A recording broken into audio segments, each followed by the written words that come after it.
आज मैंने बनाया ढेरों परतों वाली पफ पेटीज और मुझे तो खुद भी यकीन नहीं हुआ कि मैंने इसे कढ़ाई में बिना ओवन के बनाया है और वो भी इतना अच्छा बनकर तैयार हुआ था। ये तो आपके सामने ही है, इसकी आवाज़ आप सुन रहे हैं और इसका लेयर देख रहे हैं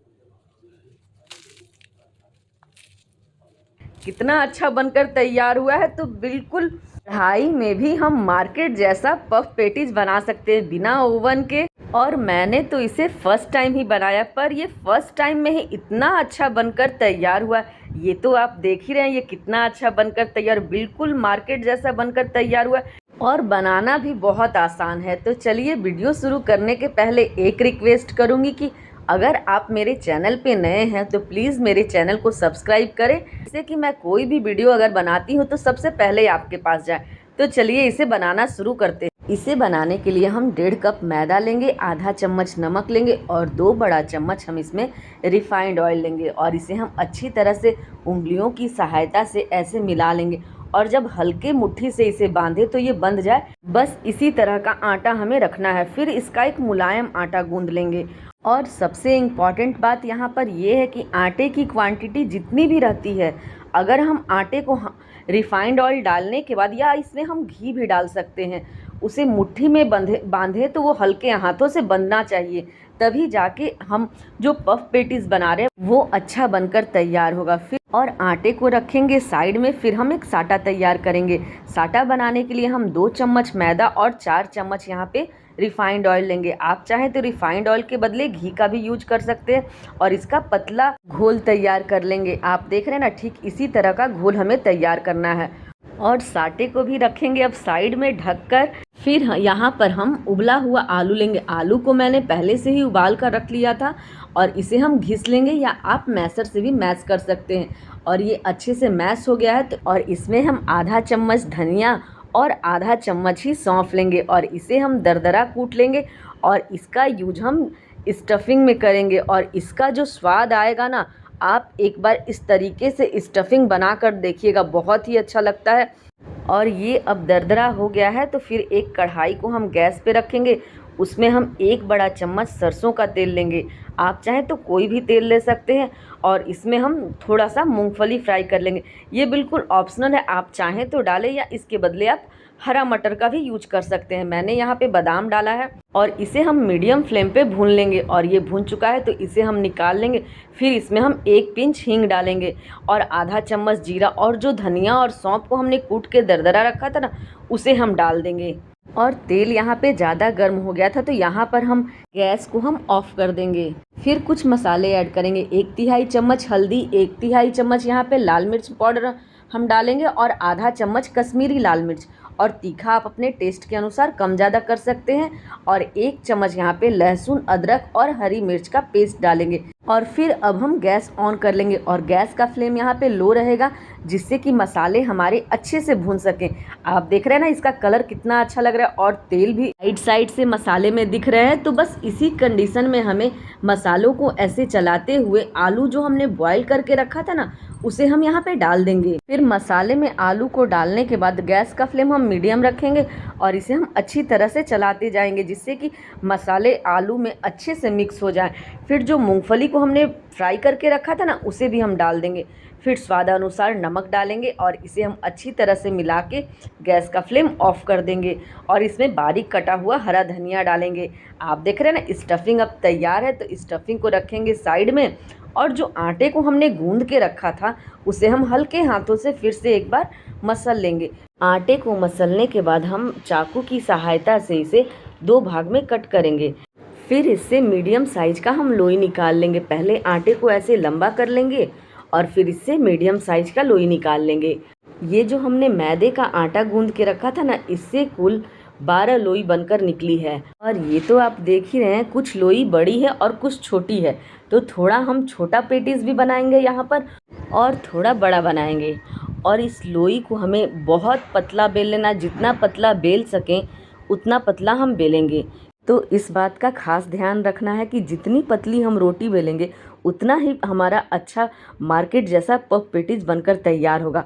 और ऐसे तो कोई परेशानी नहीं होती है इसे बेलने में, लेकिन अगर आपको लगे कि ये नीचे से चिपक रहा है या कोई भी ऐसी परेशानी हो जिससे कि यह नहीं बेल पाए, तो थोड़ा थोड़ा सूखा आटा ऊपर से हम डालते हुए इसे बेल लेंगे, तो फिर कोई भी दिक्कत नहीं होगी और बहुत आसानी से ये बेल के हम तैयार कर सकते हैं। तो इसी तरह हम सारी रोटियों को बेल लेंगे और रोटियों को बेल कर हम एक दूसरे के ऊपर थोड़ा थोड़ा आटा छिड़क कर उस तरह से रखेंगे, नहीं तो ये एक दूसरे में चिपक भी सकता है। तो इन बातों का आप भी ध्यान रखें कि आप भी अगर बनाएं तो आपको भी बनाने में फिर कोई परेशानी ना हो।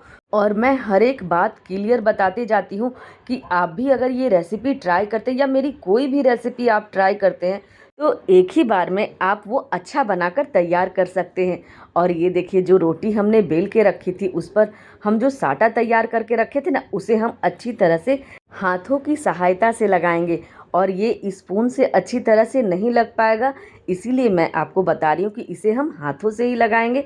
और जब ये साटा अच्छी तरह से हम हर तरफ लगा लेंगे तो उसके ऊपर हम थोड़ा सा सूखा आटा डाल देंगे और इसी तरह हम 4 से 5 बार करेंगे और जितनी रोटी हम लगाएंगे उतना ही अच्छा पफ पेटीज बनकर तैयार होगा।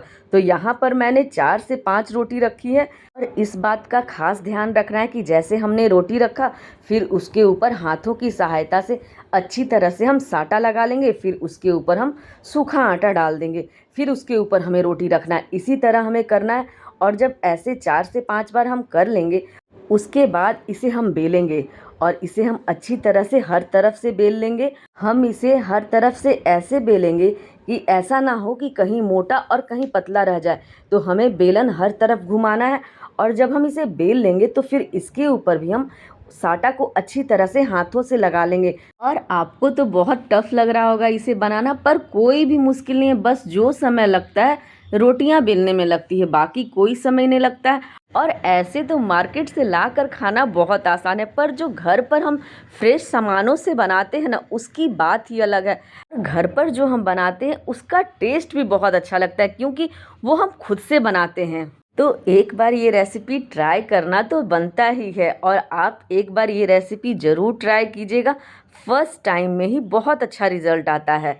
फिर जब हम बेलने के बाद साटा जो लगाएंगे उसके बाद हम एक साइड से फोल्ड करेंगे, फिर उसके ऊपर भी हम साटा लगाएंगे, फिर हम दूसरे साइड से भी फोल्ड कर कर साटा लगा लेंगे और उसके ऊपर सूखा आटा डाल देंगे। और सूखा आटा डालने के बाद इसे हम फिर से ऐसे फोल्ड कर देंगे। आप देख रहे हैं ना किस तरीके से फोल्ड करना है, ठीक इसी तरह से हमें फोल्ड करना है। और फिर इसके ऊपर भी हम साटा लगा लेंगे और सूखा आटा डाल देंगे और इसे हम स्क्वायर शेप में ही बेल लेंगे। और हमें पराठा के साइज़ जितना इसे मोटा रखना है, उससे ज़्यादा मोटा हम नहीं रखेंगे, नहीं तो हमारा पफ पेटीज अच्छा बनकर तैयार नहीं हो पाएगा। तो इन सब बातों का आप भी ध्यान रखिएगा। और जब इसे हम बेल लेंगे तो इसे हम साइड साइड से थोड़ा थोड़ा कट कर लेंगे और फिर इसे कट करने के बाद जो साइड का पार्ट जो निकला है ना, उसे भी हम वेस्ट नहीं करेंगे, उसे आप नमक पारा भी बना सकते हैं। जैसे हमने पेटीज तल लिया उसके बाद इसे छोटे छोटे कट करके हम नमक पारा भी बना सकते हैं उसका। और ये देखिए, फिर जो स्टफिंग हमने तैयार करके रखा था ना, उसे हम इसी तरीके से रख के और उसके साइड साइड में हम पानी लगा लेंगे। और स्टफिंग के पास हमें पानी लगाना है, साइड में हमें पानी नहीं लगाना है। और यदि हम साइड में पानी लगा के इसे दबाते हैं तो हमारा लेयर नहीं बन पाएगा, वो दब जाएगा। तो इन सब बातों का आप भी ध्यान रखें। हमें स्टफिंग के पास पानी लगाकर दबाना है, साइड में हमें पानी लगाकर नहीं दबाना है। स्टफिंग के पास दबाने पर ये लेयर खुलकर आएगी। अगर हम इसे साइड से दबा देते हैं तो लेयर नहीं अच्छा खुल पाएगा और वो दब जाएगा। इसलिए आप भी इन बातों का ज़रूर ध्यान रखें और स्टफिंग के पास हम दबाएंगे।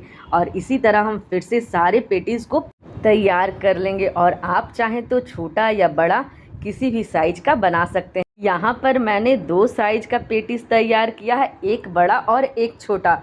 तो इसी तरह हम सारे पेटीज को तैयार कर लेंगे। आप देख रहे हैं ना, बहुत आसानी से हो जाता है, इसमें कोई भी परेशानी नहीं होती है। और इसी तरह मैंने छोटे पेटीज को भी तैयार कर लिया है और छोटे वाला भी पेटीज सेम इसी तरह से हम बनाएंगे। और दोनों पेटीज अब तैयार है। आप देख रहे हैं ना ये कितने अच्छे से तैयार हो चुका है। तो इसे अब हम फ्राई करेंगे। फ्राई करने के लिए हम यहाँ पे एक कढ़ाई को गैस पे रखेंगे और जब तेल हल्का गर्म हो जाएगा तो गैस का फ्लेम हम लो कर देंगे और लो फ्लेम पे ही इसे हम डाल देंगे पेटीज़ को। फिर जब इसका लेयर खुलने लगेगा तो इसे हम दूसरी तरफ भी पलट देंगे। आप देख रहे हैं ना इसका लेयर कितना अच्छा दिख रहा है। पेटीज़ को तुरंत डालने के बाद इसे हमें टच नहीं करना है जब तक कि इसका लेयर अच्छी तरह से खुल ना जाए, और जब इसका लेयर खुल जाएगा तो इसे हम दूसरी तरफ भी पलट के अच्छी तरह से गोल्डन ब्राउन कर लेंगे। और देख रहे हैं ना इसका कलर कितना अच्छा आया है। बस इसी समय हम निकाल लेंगे इसे। फिर इसी तरह हम सारे पेटीज़ को लो फ्लेम पे गोल्डन ब्राउन होने तक इसे फ्राई करेंगे। तो बिना ओवन के भी हम पफ पेटीज़ घर पर बना सकते हैं, वो भी कढ़ाई में फ्राई कर कर। ये आप तो देख ही रहे हैं ये कितना अच्छा बनकर तैयार हुआ है। इसका लेयर भी कितना अच्छा दिख रहा है और हर एक लेयर खुली हुई। आप देख रहे हैं ना कितना अच्छा हर एक लेयर दिख रहा है इसका।